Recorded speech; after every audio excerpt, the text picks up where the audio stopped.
Bruno André, responsable du développement chez AFS. Je m'occupe de tout le matériel, des foils, des planches, des wings, de A à Z.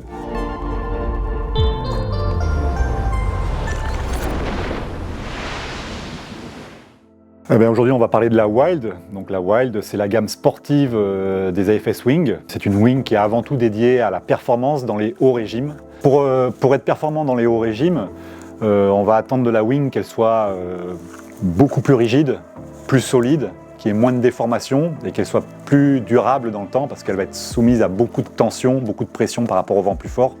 Donc on a des tissus plus épais, on a également des renforts en ce qu'on va appeler du P2L qu'on a en les bandes à travers la wing qui vont rigidifier la structure. On a également un patch comme ça sur la connexion au nose de l'aile. Donc tout a été mis pour justement stabiliser le profil et faire une aile beaucoup plus solide, on va dire entre guillemets, par rapport à la force du vent supérieure qui va rentrer dedans.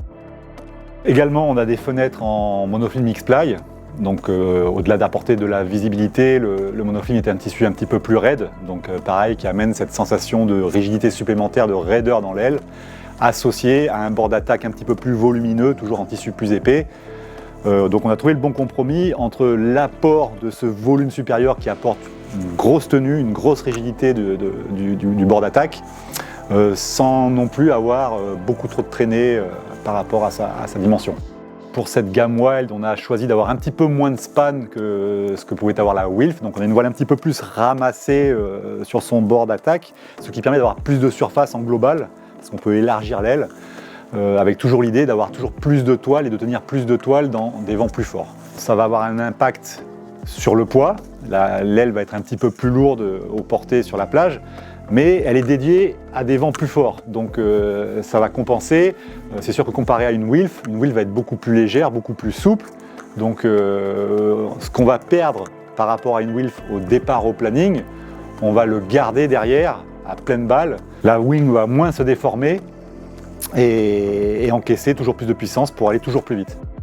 Nous avons donc pris l'option poignée semi-rigide sur les trois grandes surfaces 7.2, 6.2, 5.2. Par contre, pour la 4.2, nous avons pris l'option poignée souple parce que cette surface de voile là va être un peu plus convertible et pourquoi pas être utilisée dans les vagues ou en freestyle. Nous avons pris l'option de poignée semi-rigide. Donc ce sont des poignées qui maintiennent mieux l'aile, on la tient mieux dans les mains, on a un meilleur contrôle. Donc ce qui va être important quand on est surtoilé et qu'on cherche vraiment une tenue parfaite.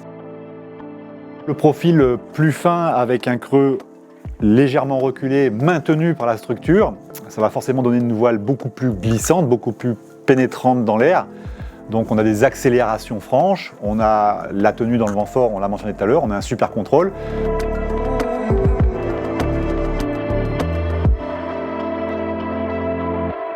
Spiderweb Technology apporte plus de rigidité, c'est ce que j'ai expliqué tout à l'heure. Comme c'est une voile qu'on va utiliser dans des vents plus forts, on attend de la voile à ce qu'elle se déforme moins. Et pour résister à cette surpuissance créée par le vent plus fort, eh bien, on a une structure qui permet justement de tenir le shape de la wing. Et tout ça, c'est associé bien sûr au choix du profil. La Wild, c'est une voile qui est un petit peu plus plate qu'une Wilf, qui a également un creux plus reculé. La Wilf, le creux est un petit peu plus sur l'avant, et c'est pour ça qu'on a cette différence. La Wilf, elle va être dédiée à décoller vraiment très tôt dans des vents plus légers, alors que la Wild, elle est faite pour performer dans les hauts régimes. Donc pour compenser ce manque de puissance dans les bas régimes, avec la Wild, il faut surtoiler. Donc la comparaison elle est assez simple, quand on est en 6 mètres avec la Wilf, c'est 7.2 automatiquement avec la Wild. C'est un petit peu comme les voiles de race dans les autres sports. On met toujours plus grand dans les schémas de course. Donc à l'origine, la Wilf elle a été créée justement pour correspondre au plus grand nombre de pratiquants et avec cette option d'avoir une grande plage d'utilisation. Sans spécification, on peut aussi bien l'utiliser dans les vagues qu'en freeride, pourquoi pas en race, il y en a qui l'utilisent encore aujourd'hui.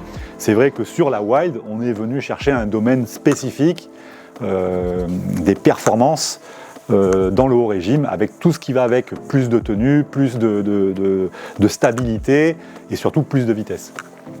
C'est vrai qu'une aile qui va plus vite, qui s'utilise dans des vents plus forts, forcément quand on va jumper, on va passer du temps en l'air avec beaucoup de stabilité Et comme l'aile, elle est faite pour tenir ces sur-régimes, on a un hang time beaucoup plus long avec la Wild. En 2022, nous avons fini 3 dans les 4 premiers du classement GPS mondial en wing speed. Donc sur la semaine de vitesse de Weymouth, j'ai fait un 500 mètres à 30 nœuds, 5. Au-delà de 30 nœuds, on a Emeric, notre designer de foil ici chez Foil & Co, qui fait second à 29 nœuds et quelques. Et tout dernièrement, il y a Axel, notre jeune Axel, qui s'est converti à la Wild et qui d'un coup est rentré dans le top 4 avec une très belle performance pour son gabarit. Donc ça montre bien le plus que peuvent apporter ces Wild en termes de vitesse. Et encore une fois, c'est possible parce que le shape, le choix des tissus a permis de rendre cette voile performante dans un domaine de sur-régime. À Weymouth, par exemple, on a fait le record dans 35 nœuds de vent avec la 5.2. Alors que si ce serait pour naviguer avec une Wilf, on mettrait 2.8, 3.4 pour les plus gros. Là, on était vraiment en 5.2 et si le vent était passé à 30 nœuds, on serait passé en 6.2, quoi. Donc c'est vraiment fait pour naviguer ce qu'on va appeler surtoilé, quoi. Au niveau entretien et stockage de la voile, cela se roule exactement comme une voile traditionnelle. La seule différence, c'est que comme les fenêtres sont en monofilm, on verra à plier la voile en 2 pans en respectant la limite avec le monofilm, de façon à ne pas plier le monofilm. Donc le sac de la Wild est étudié un petit peu plus long que le sac d'une wing traditionnelle. Et cela se range tout simplement et très facilement comme une wing normale quasiment.